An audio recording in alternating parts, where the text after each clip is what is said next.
Okay, well, let's get started today. Good morning, everybody. Welcome to our conversation today.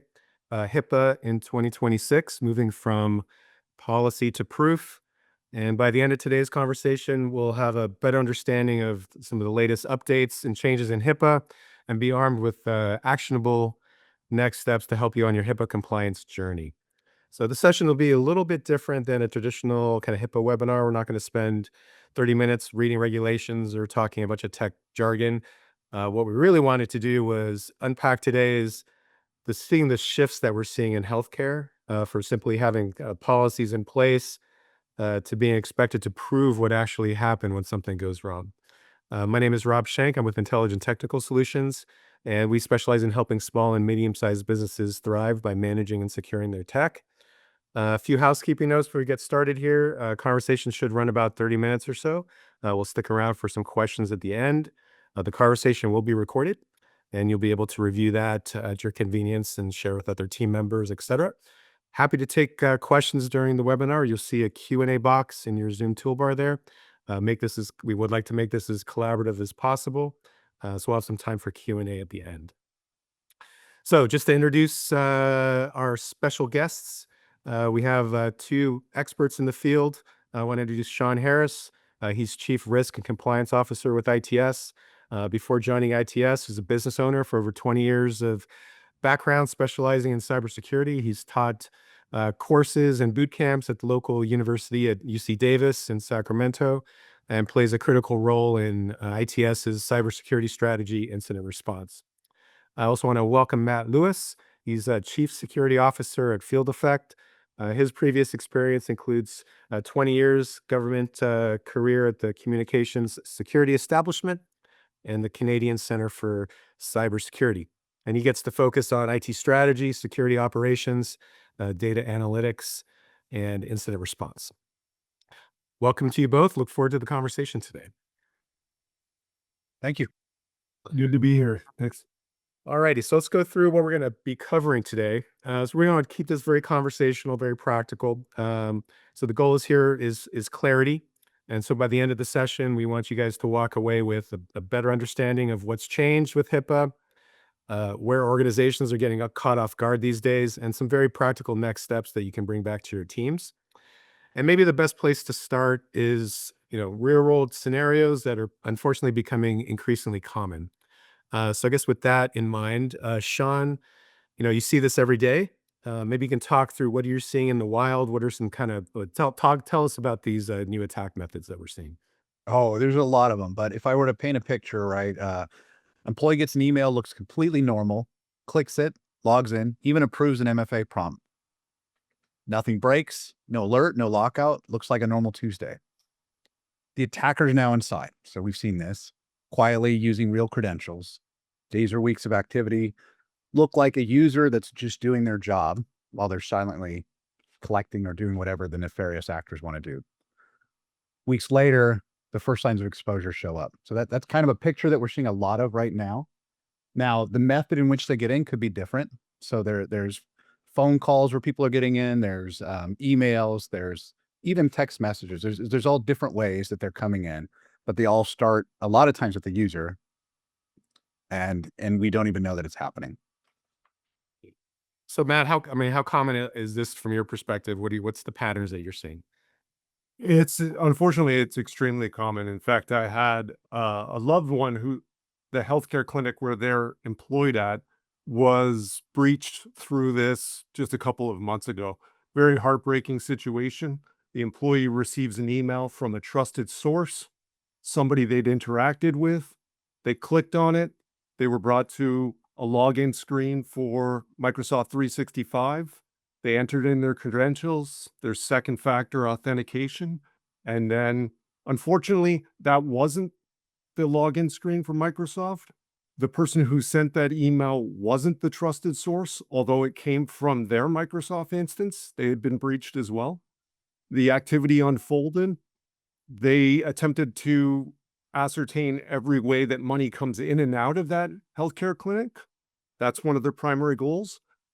They want to see if there's any patient health information there. And then finally, they use it as a springboard to send emails to all of your contacts to try to get their tenant. So what you have here is a potential loss of patient health. You definitely have a reputational hit and maybe a financial hit if they're able to redirect payments. All three things can happen. And you're still struggling months later with breach notifications, with dealing with your insurance company. It's a giant pain.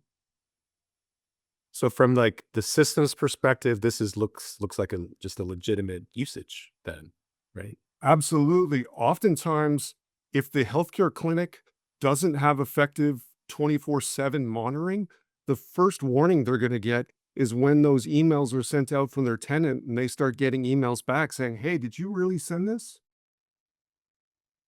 Yeah.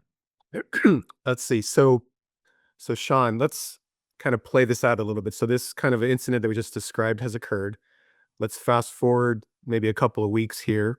They're in the system, monitoring, checking out activity. What's happening now? And maybe you got Matt, Sean, you want to chime in here. What's the next steps? What do we see?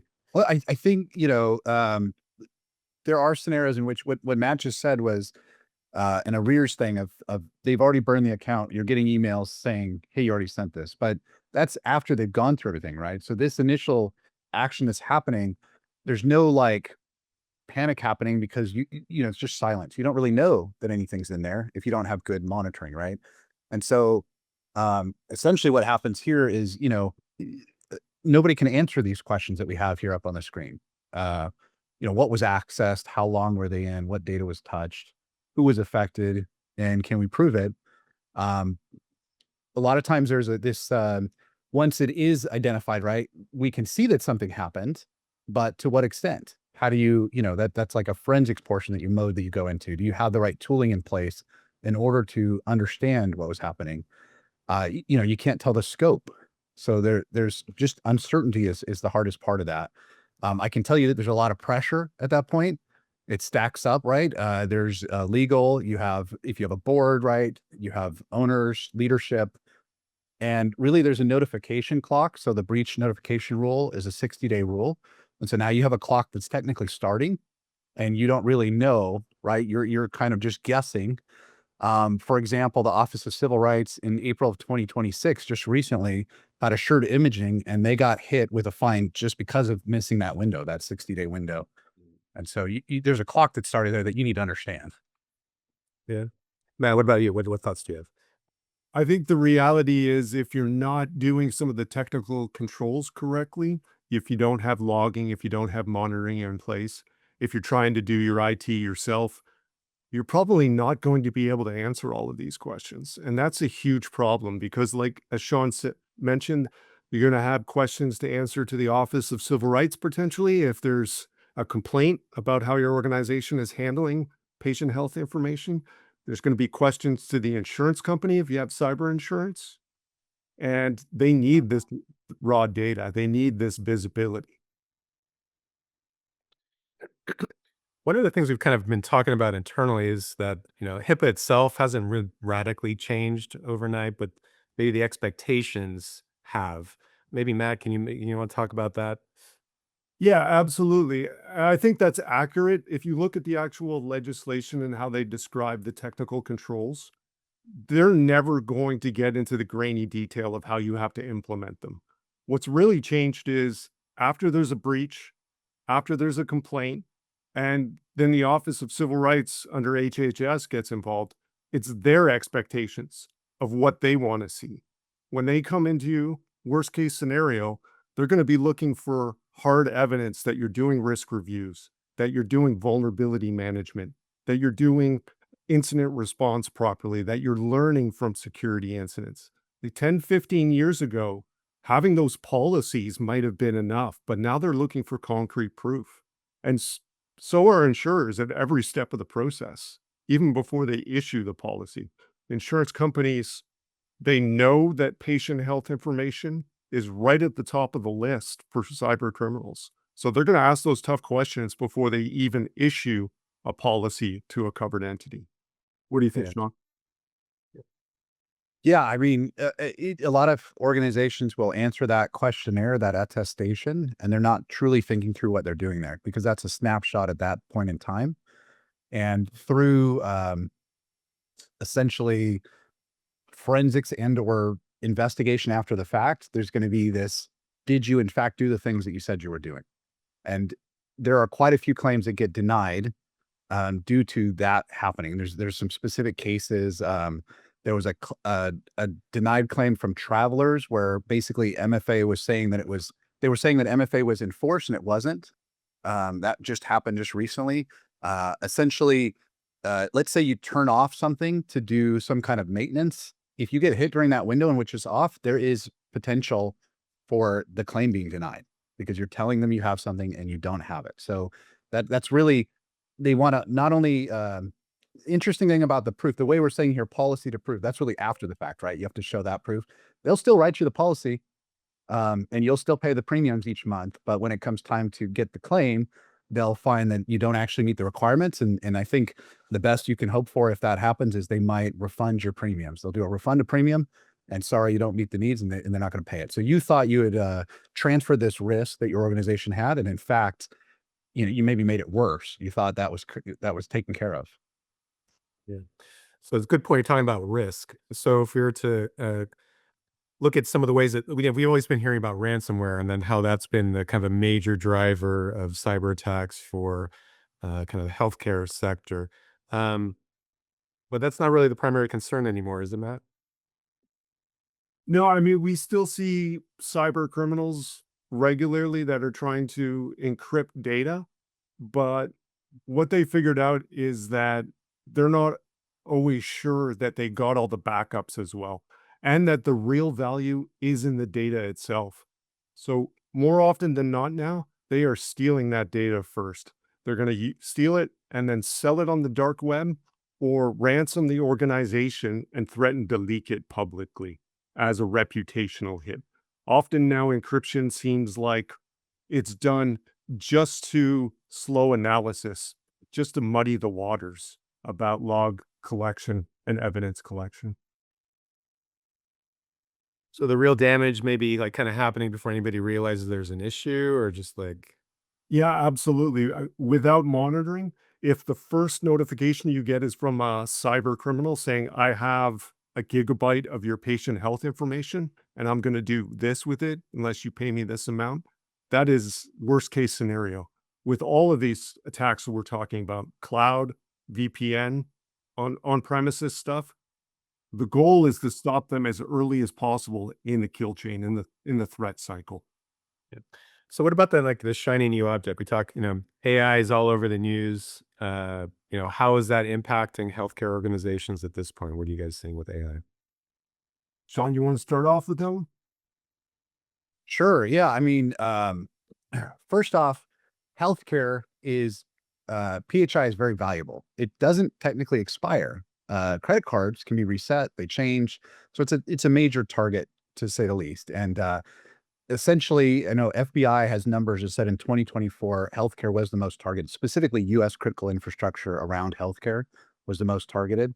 And I would just say that's why AI is being pointed at it. Essentially, AI is taking what would be otherwise sophisticated attacks that would be higher level, maybe towards your larger organizations, and now any average criminal, right, can utilize those and not have to be an expert hacker and go after every organization. So what that does, it essentially takes something that would only go after these highest targets, and now it's going to trickle down to everybody, which is not great for us, right? But that's what we're seeing most in AI now is what would otherwise be fairly sophisticated. Phishing's an easy one.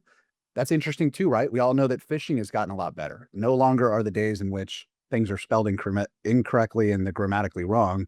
AI can actually write it better than we can at this point. And so it's very well crafted. I can very quickly craft a very targeted thing to any organization by scraping what's online, and that would normally take of a lot of tools and a lot of skill to do. And now there are kits that will just do it immediately, and it incorporates some AI in there. Yeah, absolutely. I couldn't agree more with that.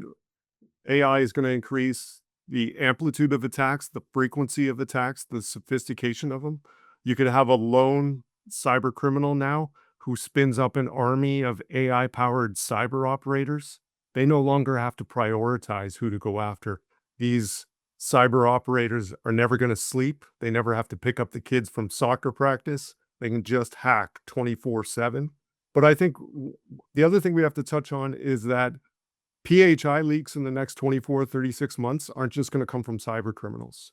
They're going to be through organizations that don't have control over which AI tools that their employees are using. I'm sure it's happening already where well-meaning employees who want to be more efficient are using unauthorized tools, putting patient health information in there. And if they don't have the proper licensing, that's going to be retained by the AI companies. It's going to be part of their learning data bucket, and it's going to be there for a very long time, and other people could potentially be exposed from it. So it's not just the external threats. You also have to be mindful of how your organization is using AI, and if you're ready for this revolution. That's a good point, Matt. I just want to add, it's funny because when we talk about the weaponization of the external attacks, right? They go, well, what about our own AI defenses? And that's true. There is AI being put into the defense side too.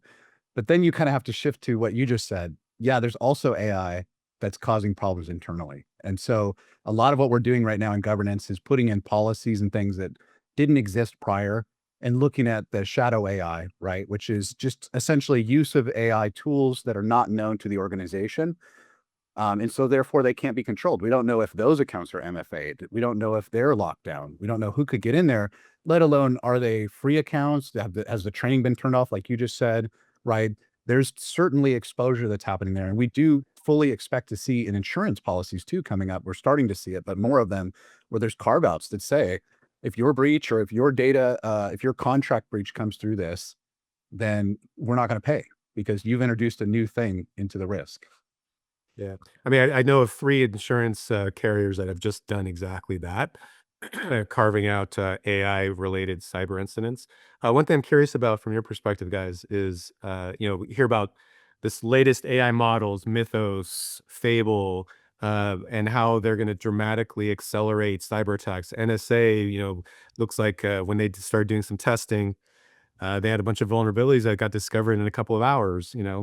There's meetings with, some of the government leaders with the financial system, financial sector, talking about Mythos and the impact on, some of these older, kind of legacy systems that house, a lot of financial data and secrets and so forth. How do you see those newer models impacting the situation as well? Well, I think um, it's definitely going to increase the speed at which threat actors can weaponize things. And if your organization isn't doing the basics well, patching, vulnerability management, and if you don't have good visibility on what your attack surface is, these new AI powered attacks are going to rip you to the core. They're a real big risk for you. And um, I'm worried about it.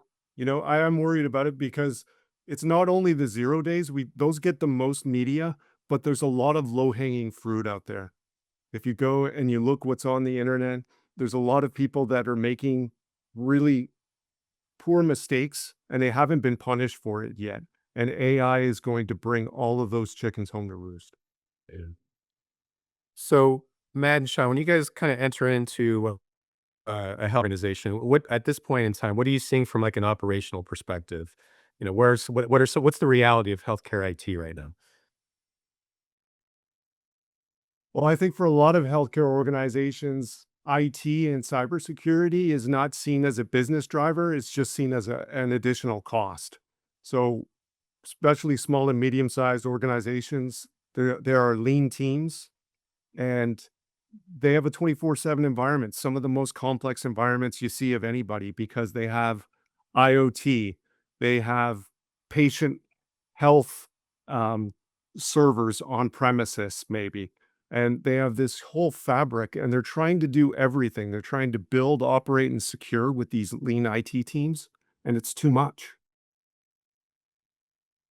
Yeah, and we're seeing a lot of times, It depends on the size of the organization, of course, but some of the most targeted organizations that now it's trickling down to are these smaller organizations. And rural hospitals, for example, was the number one hit last year. It was a huge target. So, and that's because there's still money there, right? There's still things that they can get. There's still a lot of stuff happening. They're absolutely dependent upon their devices and services that they're delivering, and they just don't have the same level of infrastructure. They don't have the same level of team. So there's a lot of small teams that are wearing multiple hats. At this point, I think a lot of organizations are starting to reach out for help because security through obscurity, this idea that they won't find, there's too many out there that have like what Matt just said, that there's a lot of mistakes that they're making. There's so many out there that won't get to us, right? It won't happen to us. That's not true anymore, right? With certain things with AI and automation that have come out, they're definitely going to get you. And so at this point, you really have to either bulk up your teams and understand that you're going to have a larger investment in order to meet these requirements, or supplement your teams with better tools, services, other vendors, things like that. Great. It's a good transition point. So let's talk about what does good look like at this point? If I'm a healthcare executive, what does good actually look like in practice? What does proof look like in practice? Maybe Matt, you want to take that? Yeah, absolutely. I think good right now, it starts with 24/7. When we're doing incident response activities and we go in and they're just running next generation antivirus or just endpoint detection and they get breached, more often than not, you're going to see that software was doing exactly what it was designed to do. It was doing its best to fend off the attack, but given time, without some sort of intervention from a 24/7 SOC, the threat actors are going to find a way to bypass that system, that security control, disable it, and then they've got full reign over that environment. So I think it starts with early detection and visibility, and you can only really get that when you have a cybersecurity solution that's really designed for it.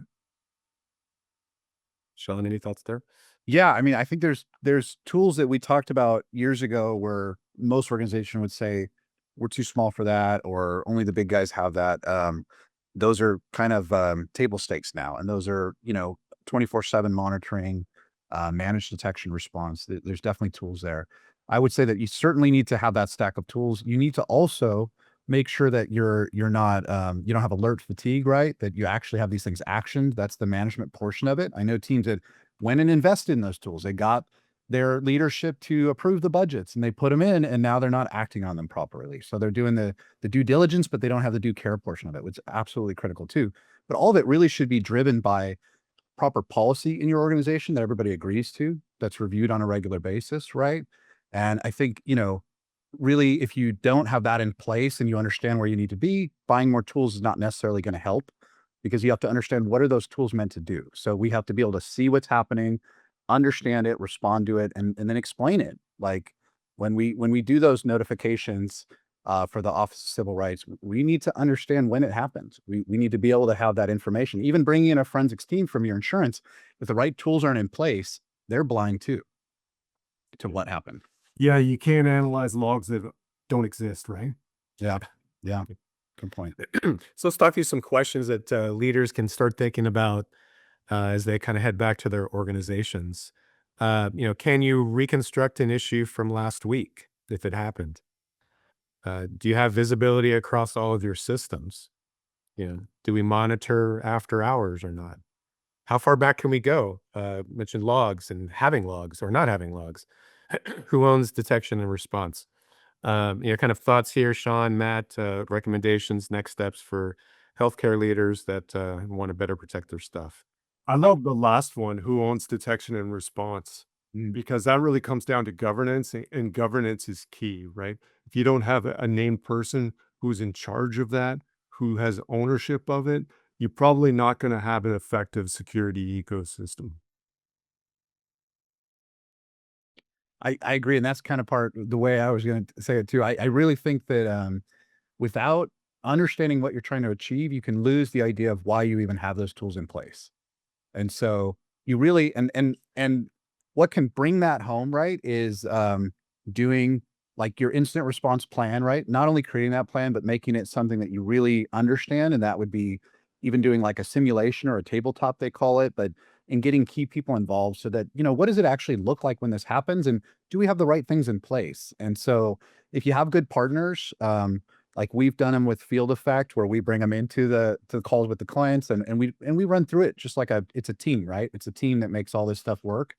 And then we can make sure we're meeting the spirit of why we're doing it in the first place. And we're putting dollars to where they actually help reduce, transfer, mitigate risk, right? Yeah, absolutely. If you look at every other bullet there, can you reconstruct issues, yada, yada. All of these can be solved if you have leadership and support and you have enough resources put at the problem. But that starts with giving it an owner. Yeah. Yeah. So Sean, for folks that are interested in next steps, like how can we help? Well, I mean, we need to understand where you are and where you need to go. And so we do that in a call. So if you want to scan this QR code, you'll hit a landing page, or you can email secure@itsasap.com. We promise this QR code is good. It's secure and fine. Um, but do you have a policy against it? I love bringing that up. If you do, email secure@itsasap.com. And what we're going to do is we're going to set up a call, 25-minute call. We'll go through some initial conversation. We have essentially certain things we can help with right out of the gate and help you make a qualified decision as to where you are and where you need to be and what are the options to get there over the time period and what does that cost. So Yeah. I also put in the link in the chat there for folks. Um, we have a bunch of questions that have come in, so I wanted to see if we can spend a little time on some of that stuff. There's some good ones in here. Um, First one that came in is, what's the biggest mistake that organizations make after discovering suspicious activity? What do you guys want to take that? Yeah, Sean, what do you think about this?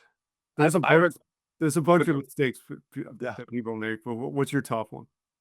Oh man, what I get often, and I've had because I think we both have SOC teams, right? And so when you get certain executive leaders or you get certain ANSI SOC, they want to start restoring things prior to fully understanding what's happening. And that's a big no-no. And you nothing can demoralize an organization or lead a small problem into a much larger one where you get hit multiple times by Yep. not fully understanding what is there and making sure that they're fully locked out before starting that restore process. I've seen people jump that, and it's up to leadership to make that decision. We give them all the information they need on why that would be bad or good, and we want insurance involved too because they may not pay out if you do things like that. And so, and I've seen restorals that restored the threat actors back into the environment. So you can't do that.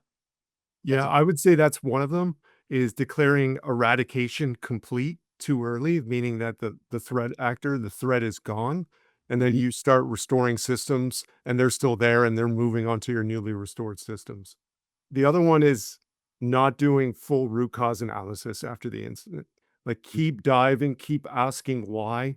They didn't get in because somebody clicked on an MFA email or that they breached your VPN.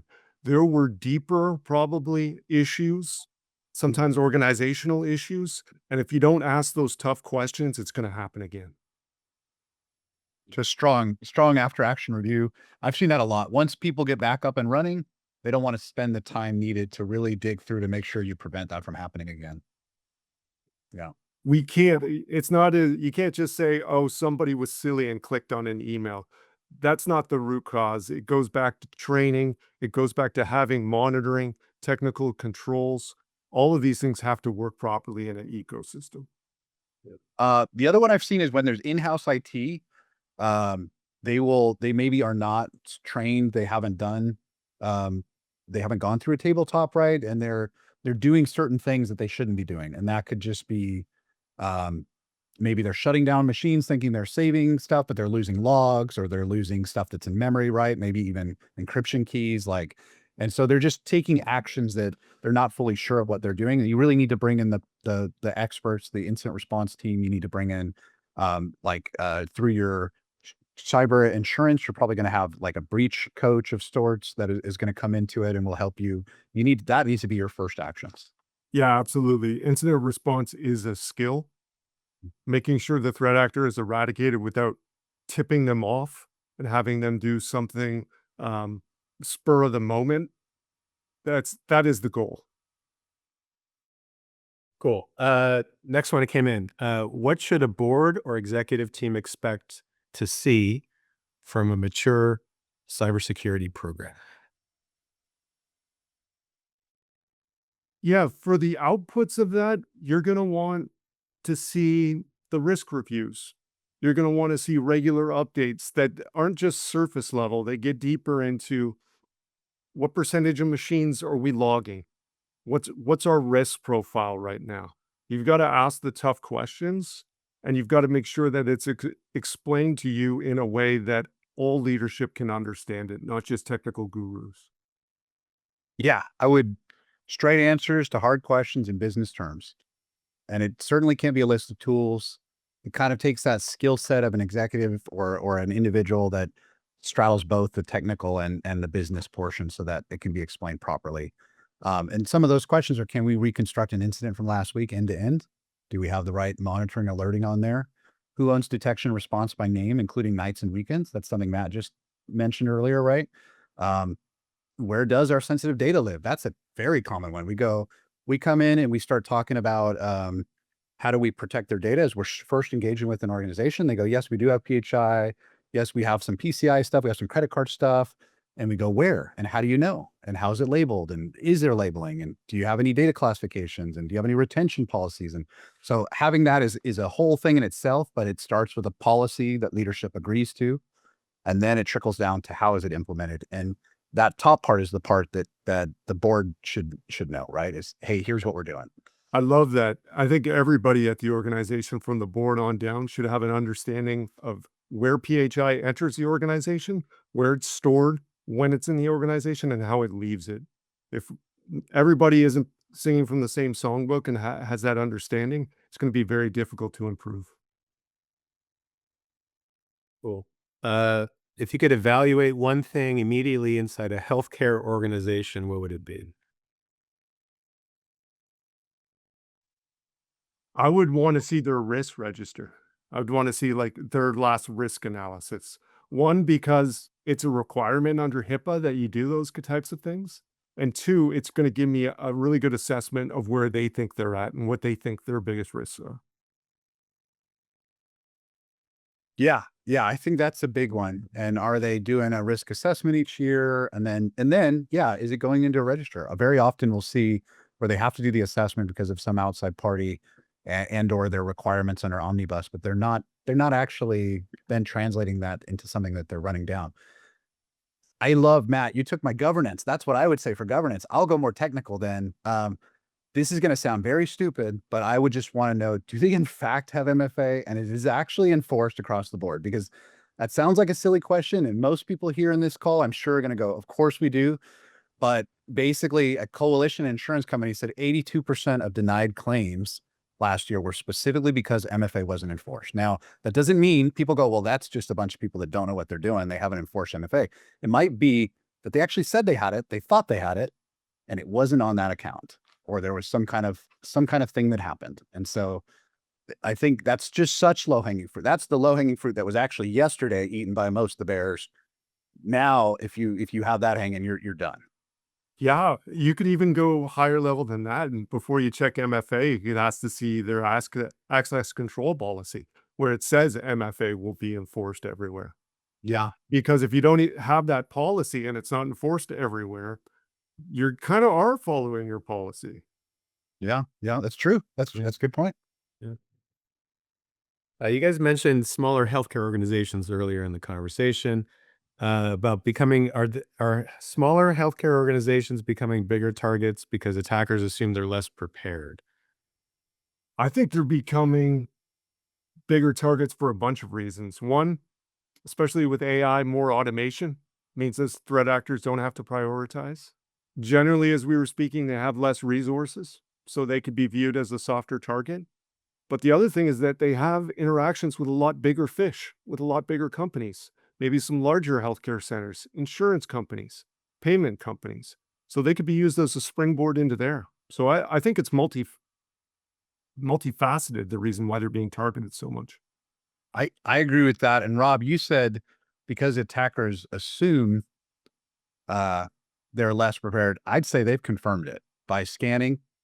There's automated scanners out there that I won't repeat here, but they're easily available to go see. And there's also your own scanners you can run, and they are finding open VPNs. They're finding things without MFA. They're finding just exposed remote access in general. And that's just true. And these smaller organizations just have done not as well a job probably. And so they are attacking them regularly. And these automated tools, before maybe they would jump into it and they had limited people power, right? These threat actors and usually in other countries. And now with what Matt said, like a lot of the automation and AI around it, they actually can act on all of them. So act on every one of them and see what you can get. Cool. Another question came in. How would we deploy AI in a secure way within our healthcare organization? What recommendations do you have? Oh, I got to get back to the government. I think it starts with a policy, and I think it starts with a decision right at the top leadership level of what's our risk appetite when it comes to AI? How much benefit can we get from it? What are the risks? Before you sort out how fast you want to move, it's kind of hard to start implementing it. Yeah, I mean, we do a whole thing, ITS does, right, where we actually are able to utilize a tool that Field Effect has on most of our organizations, which is a shadow AI report that looks at a whole bunch of facets to give us an idea of what's in that organization already. Because you can ask the question, well, how do we implement it? Well, it kind of is already not implemented, but it's there, right? And so we got to get a handle on that. We got to get that policy in that says what is sanctioned, what isn't. You might have some processes around how do you sanction vendors. We've had a few people, we get into it, a few organizations, they don't actually have great vendor management to begin with, right? And so we have to kind of look at that. And then we need to look at what are the requirements for your organization when it comes around data. HIPAA in this case, right, is going to be one of those, but you may also have state specific things. You may have contractual language with your clients or vendors that you work with that you exchange that data with. And then your insurance too, we need to look at to see what are all the requirements. So that's part of what we do in engagements where we'll walk through with you. We do it in kind of a shorter engagement with our CISO side. We'll look at all those documents, output with you. Here's an AI policy so that you can get that in place. What Matt just said, you got to start there. You got to set up what are the rules to this game. And then you can start implementing ways to enforce and check on them to make sure that this is done properly. And there's usually permissions and classifications and deeper level things once you start getting really good with the AI and connecting it to more things to make your organization more powerful. Everything you connect it to is extending the reach of it. So we have to continue to make sure that those are locked down properly in the way that will ensure any user of that AI tool will only see the things that they are supposed to see. Yeah, thanks for the plug, Sean. The AI detection stuff that we deployed this month is really exciting for small and medium-sized businesses because not only is it giving them for the first time that visibility on what tools are actually being used in the organization, it pairs really nicely with our DNS firewall. So if ChatGPT or Anthropic is not an approved AI tool, you can shut it down, you can block it, and then nobody can access it from your company machines. So really, for the first time, small and medium-sized businesses can embrace this technology, knowing that some of those guardrails are there.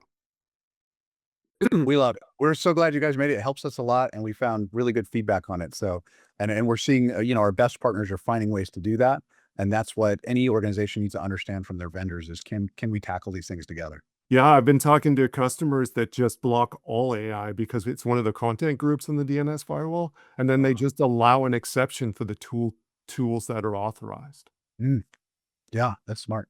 Cool. A couple other questions have come in. You mentioned shadow AI and having visibility around these reporting. What are some of the trends that you're seeing across the orgs that you were monitoring around AI usage?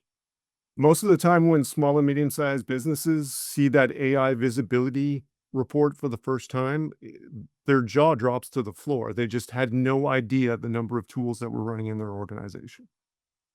So a lot of free personal use. A lot of free personal use. And Yeah, sometimes it is completely legit. I was using ChatGPT, but it was just to grab a meatloaf recipe for tonight.